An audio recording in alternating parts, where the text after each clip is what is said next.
महाराष्ट्र के पर्यावरण मंत्री पंकजा मुंडे ने धनंजय मुंडे के इस्तीफे का स्वागत किया, लेकिन कहा कि यह पहले हो जाना चाहिए था। उन्होंने संतोष देशमुख हत्याकांड पर भी प्रतिक्रिया दी और दोषियों को कड़ी से कड़ी सजा देने की मांग की है। तुम्हा सर्वांना मी आता जे बोलते आहे ते सर्व चॅनल्सनी कृपया नोंद करून घ्यावी। गेले काही आठवडे झाले जेव्हापासून मी शपथ घेतली आहे या विषयावर मी वेळोवेळी व्यक्त झालेली आहे आणि आज मी सकाळी गव्हर्नर साहेबांबरोबर निघाले होते। तोपर्यंत विमानावरून उतरेपर्यंत मला महाराष्ट्रामध्ये मुंबईमध्ये काय चाललंय हे मला नागपूरमध्ये माहित नव्हतं। आपण मला जे एकदम माईक लावून प्रश्न विचारला तोपर्यंत मला अजून कल्पना नाही, अजूनही माझं कोणाशी मुंबई बोलणं झालेलं नाही। पण एखादी इंस्टाग्रामवरची गोष्ट बघून माझ्या लक्षात आलंय की मुंबईत काय चाललंय आणि त्याच्या निमित्ताने आपल्याला, कारण मी पंकजा गोपीनाथ मुंडे आहे म्हणून या विषयावर मी व्यक्त होणं आपली अपेक्षा आहे, त्याप्रमाणे मी व्यक्त होत आहे। मी जे व्यक्त होत आहे त्याचा आपण सर्वांनी सन्मान ठेवावा। मी जे बोलणार आहे त्याच्यानंतर कुठल्याही प्रश्नोत्तरासाठी जागा राहणार नाही। हा विषय अत्यंत ह्युमन विषय आहे, माणुसकीच्या दृष्टीने महत्वाचा विषय। मला आपण प्रश्न विचारणार आहात त्यापूर्वी मी हे सांगते की काही व्हिडिओ सोशल मीडियावर व्हायरल झाले संतोष देशमुखांना मारण्याच्या संदर्भातले। मला त्याच्याविषयीची माहिती नाही, पण इंस्टाग्रामवर मी फक्त एक पोस्ट पाहिली। ते व्हिडिओ उघडायची किंवा बघायची माझी हिंमत देखील झाली नाही, कारण ज्यांनी त्यांना एवढ्या अमानुषपणे मारलंय आणि एवढ्या अमानुषपणे मारून त्याचा व्हिडिओ केलाय त्यांच्यामध्ये जेवढी निर्मनुष्यता आहे किंवा ह्या व्हिडिओचा काहीतरी आपल्याला वापर करायचा असा काहीतरी कोणीतरी प्रयत्न करत असेल त्याच्यामध्ये पण जी निर्मनुष्यता आहे ती माझ्यामध्ये नाही, ते बघण्याची माझी हिंमत नाही।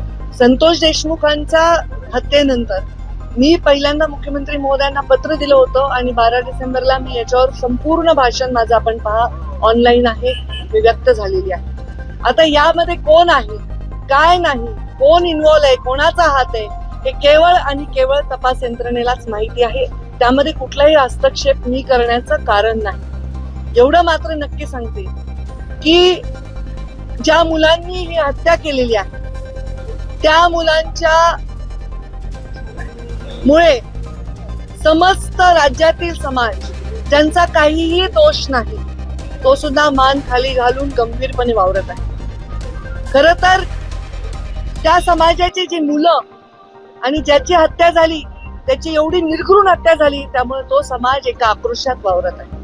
खरं तर समाज आणि जात याच्यावर बोलायची गरज नाही, पण आता परिस्थिती अशी आहे प्रत्येक गोष्ट जातीवर जाते। गुन्हेगाराला कुठलीही जात नसते, अमानुषपणे कोणाला निर्दयीपणे संपवणाऱ्याला कुठलीही जात नसते आणि त्याच्यावर एक निर्णय घेणाऱ्या राज्यकर्त्याला सुद्धा जात नसली पाहिजे।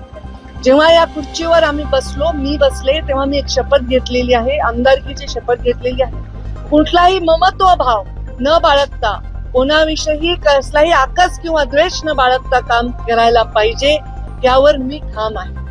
संतोष देशमुखांच्या झालेल्या निर्घृण हत्येवर निषेध व्यक्त करताना मी मनापासून क्षमा मागते त्याच्या आईची, कारण ज्या मुलांनी हे निर्घृण हत्या केली आहे ते माझ्या पदरात असते, माझ्या पोटचे असते तरी मी हेच म्हणले असते की त्यांना कडक शासन करा।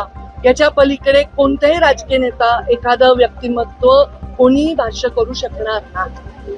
आज अजून एक तुमचा एकदम उतावळेपणा येतोय की मी काय गंभीर बोलते याच्याकडे दुर्लक्ष करू, तर धनंजय मुंडेंचा राजीनामा झालाय, मी त्याचंही स्वागत करते। हा राजीनामा फार आधी व्हायला पाहिजे होता, हा राजीनामापेक्षा शपथच नाही व्हायला पाहिजे होती, तर या सगळ्या गोष्टींना पुढच्या भोगांना कदाचित सामोरं जावं लागलं नसतं। घेणाऱ्यांनी सुद्धा आधी घ्यायला पाहिजे होता, धनंजयनी सुद्धा आधी राहायला पाहिजे होता। या सगळ्या वेदनांपासून कदाचित गरिमामय त्याला एक मार्ग मिळाला असता। त्यांनी सांगितलं असेल, मला माहित नाही त्यांचं स्टेटमेंट काय आहे, मी त्याच्यापेक्षा लहान बहीण आहे आणि बहीण असली तरी आम्ही वेगळ्या वेगळ्या पक्षात काम केलं होतं, पण कोणत्याही आईला, बहिणीला, परिवाराला वाटत नाही आपल्या परिवाराच्या सदस्याला या दुःखातून जावं लागेल।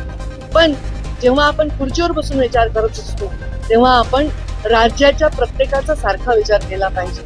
त्या पोराच्या परिवाराच्या, त्याच्या जीवाच्या वेदनांपुढे हे काहीही मोठा निर्णय नाही, त्यांनी तो घेतलाय, ते योग्यच केलेला आहे। मला वाटतं देर आहे दुरुस्त.